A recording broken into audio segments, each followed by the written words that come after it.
The speaking section comprises of 4 questions, but if you're lucky enough, you get 5. Hello friends, welcome back to the channel.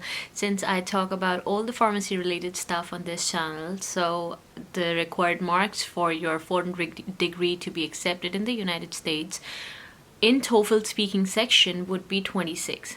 But for anybody who's watching outside the pharmacy field, you can follow the rest. So questions 1 and 2 are generally regarding your opinion about a particular topic. Like, many people think that younger generation today is materialistic and doesn't believe in charity. Do you agree or disagree? Include details and example to support your answer.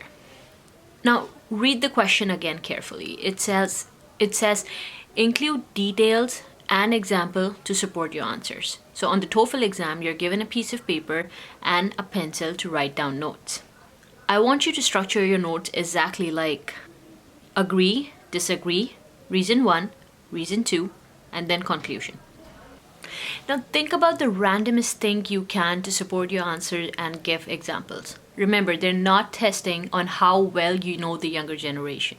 There is nobody sitting in the testing center making judgments over your reply. They just want to know that you can speak English with ultimate confidence. So remember, calm, cool, and relaxed. So your answer would be something like, I totally agree that younger generation is getting materialistic and doesn't believe in charity for 2 important reasons.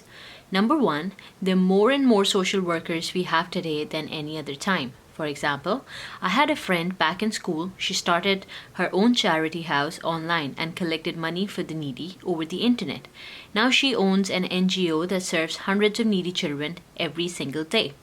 Number 2, I think the newer generation is more sensitive. For example, yesterday night when I was coming back home from work, I saw a homeless lady on the street, and there was this young man. He stopped by to buy her food and also gave her his long coat that he was wearing so she can fight the cold. Conclusion. And these are the 2 reasons I think younger generation does believe in charity.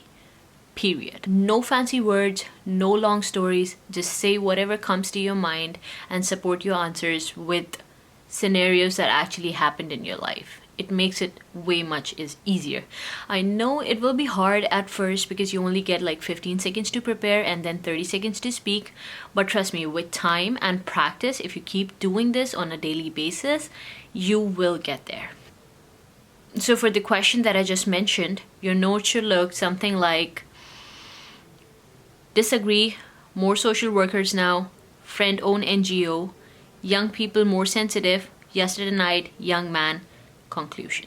The conclusion would always be, these are the 2 reasons that I think young people believe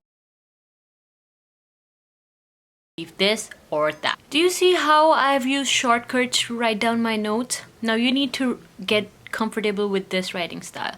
There is nobody who's going to come to check out how many spelling mistakes you have done or how well you have structured the sentence in means of grammar. Ain't no student got time for spelling out correct words and writing whole sentences in 15 seconds and then speaking those sentences in 30 seconds. So you just have to write down shortcuts of these words that make sense to you, and this will make sense to you once you start practicing on a daily basis. I used to stammer so much when I first started this, but after like a month or so, I was so comfortable that I kept doing this like on auto repeat. So, and this is something, this technique of taking notes is something that's going to help you in your listening section too. So I really want you to get comfortable with writing notes in shortcuts. And here's a pro tip that I would like to use. In the example section, make sure you use real world examples, like things that actually happen to you. So when you're about to say the example, you're not sitting there wondering what story to make. At least in the beginning, until you're not comfortable with writing notes like this and speaking clearly without stammering, try to use examples that relate to your real life or the examples that are real life experiences, so it's easier for you to speak.